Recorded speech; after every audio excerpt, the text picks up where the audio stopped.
Hi guys, Chox here and welcome back to the kitchen. I was scrolling YouTube looking for dinner ideas and I came across this lovely Swiss chard puff video over on JT Bear's channel. So welcome to the kitchen. We are going to make phyllo spinach puffs today.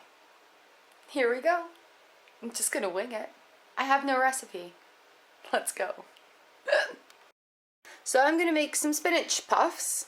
And I'm going to use this fresh spinach, cream cheese, garlic here, melted butter to help with the phyllo pastry, not the puff pastry. This is phyllo, so it's going to be crispy and flaky. I have a little bit of feta cheese. I have a little bit of pickled horseradish just for a nice little zing in there. And some melted butter just to brush on top of that phyllo pastry to make it extra crispy. I'm going to chop up the garlic and chop up the spinach. And add a bit of this cream cheese and crumble up this feta cheese. Mix it all up, fold it all up, and bake it. Okay, so I'm working without a recipe here, as I've already told you, so I'm just gonna wing it. I wanna make 4 of these spinach puffs. So I'm gonna start, and I'm just gonna get my cream cheese cut. All right, well, I'm gonna put that in the bowl. So I have plopped that cream cheese into the bowl, and I feel like I should crumble this up and then stick it in with the other cheese and just have the cheeses kind of sitting together. Kind of feels like the right thing to do. It's a little cheesy, but it's the right thing to do. Now remember, I stole this idea from JT Bear's channel, put in a link to his video, and this recipe will be nothing like his, so you really need to check his out to see what I'm talking about. Alright, after getting that cheese ready to be softened, I think I'm going to try to pull out my phyllo pastry. I'm going to pull out 4 sheets and see how this goes. Alright guys, on a side note, I'm just opening this up and look, it's got folding instructions on the back. So if you want to fold a square for a finished pocket, cut into squares, cut into strips, add filling, and fold to make triangles. I don't even know what that is. Rolls, I guess, cut into strips, finish rolling up. Make sure your phyllo is thawed so that you don't get all this breakage happening here. Meanwhile, let's chop up this garlic. Garlic is so good for us. Cut up the garlic, put it in the bowl. Okay, so this garlic is pretty much chopped up and I'm getting ready to add it to the bowl. A little bit of salt. There's some pepper. I'm gonna add a little Greek seasoning to this as well. And about ½ teaspoon of that horseradish. Now what I'm going to do with all this goodness is I'm just going to mix it all together to make a really nice flavor. And I'm making this up as I go, so if I sound like I don't know what I'm doing, I don't. Which makes all the adventure of cooking so much more fun. A lot of recipes I read said to wilt the spinach first, but I don't want to wilt my spinach first. That looks pretty thick. I hope it'll... Okay, so I'm just going to set this aside while I chop up the spinach, I guess. Taste it, make sure it tastes okay. So I just tasted it, and I think I'm going to add more of this Greek seasoning here. And also, I'm going to add more of this pickled horseradish. It's really good. I really like the flavor, so I'm going to add another teaspoon in there. So now what I need to do is chop up some spinach. How much spinach, you ask? I don't know. A handful. That much. That's how much I'm going to start with.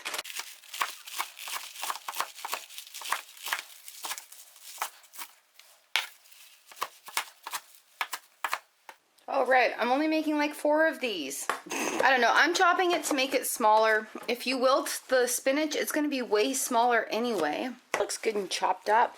Stick it in the bowl and give it a mix around, see how it looks.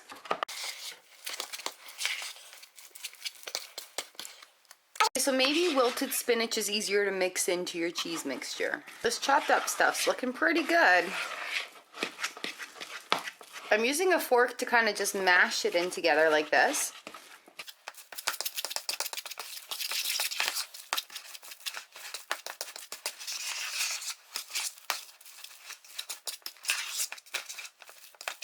I need about 4 good tablespoons because I'll make 4 of these, right?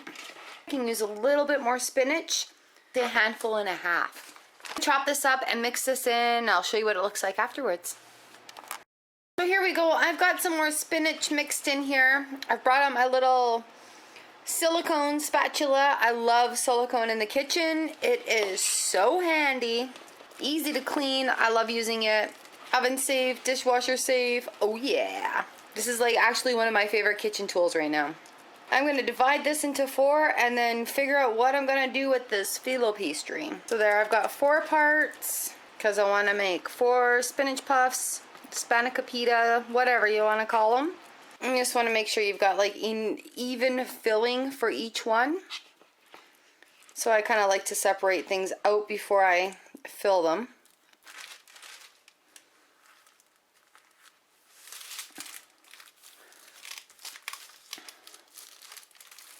Read the instructions on your dough. Dough! Really?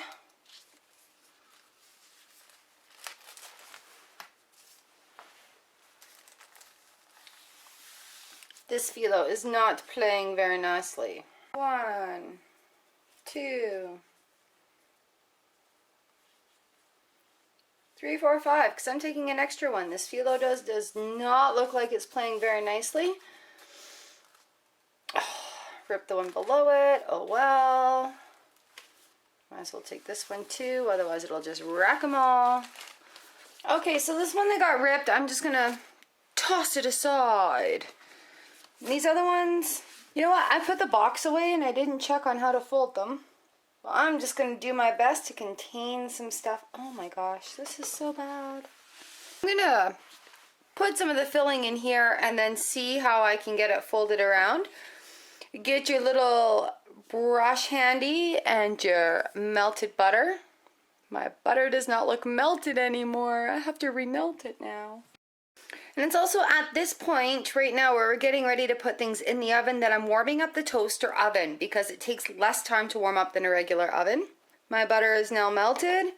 I have my little brush and I have 4 lovely sections of spinach mixture. I'm going to plop that right in the middle. Because I literally have no idea what I'm doing. I'm just going to roll this pastry around it to fill it in a shape that hopefully I can fit 4 of in a pan. And brush the edges with butter to try to stick it all together. I think that sounds like a good plan. I'm going to bake it at the standard 350 until it's done. Dip, dip, dip, dip, dip. Oh, this isn't working out well at all. These literally have like split in half, so let's just go with what we got here. Oh, we'll fold that this way and then that way. And then with the other half, we'll just like flip it over and do the opposite. Right? That's how this works. Fold it how it works, people. Gonna fold that way and flip it over. Fold it over this way. That way it'll cook evenly. Yeah, that's it.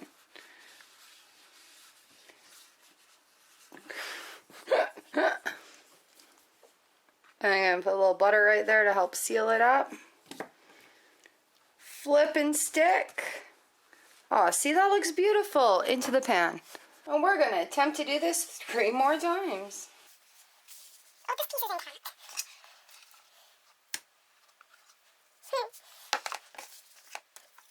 Alright. There we go. Flip. Uh-oh. You need to be very gentle with this. Otherwise, it'll break on you. Just like that. Just want them to be even on each side, right? Like we got a top and a bottom for sure, but...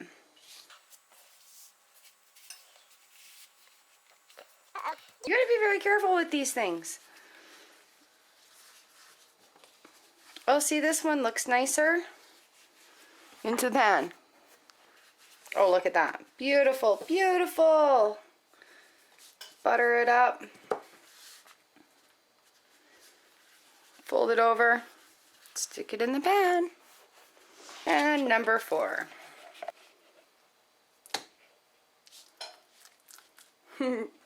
Oh, don't forget the butter.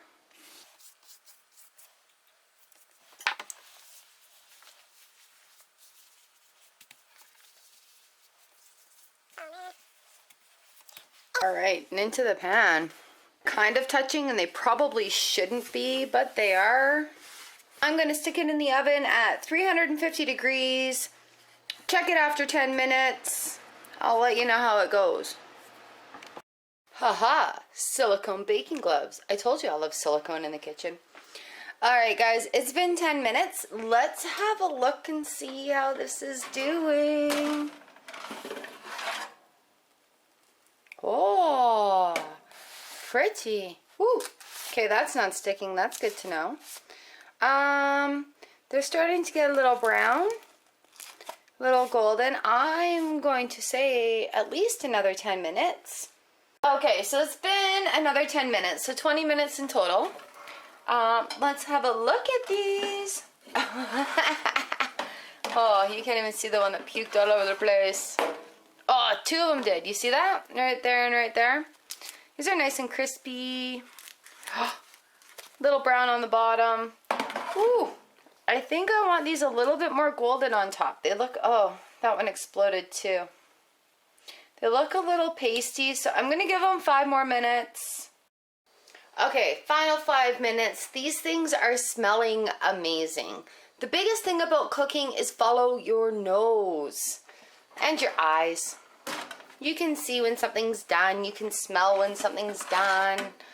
Now look at that. That's a beautiful golden brown. Let's get these onto the counter. Ah, yes. They're beautiful and golden. They're not stuck to the bottom. The filling's oozing out by accident. They're smelling fabulous. So I'm going to leave these to sit for a couple of minutes and cool off in the pan before I move them. I'm drooling. Are you drooling? Because I'm drooling. Okay, so we had one perfect, beautiful, still sealed. Look at that goldenness, beautifulness. Alright, you guys, thanks so much for watching tonight. Just have fun in the kitchen. Try new things. Throw your own spin on it. It may not work perfectly the first time, but it may turn out to be something delicious. Thanks so much for watching. Boop. We'll see you next time. Oh yeah.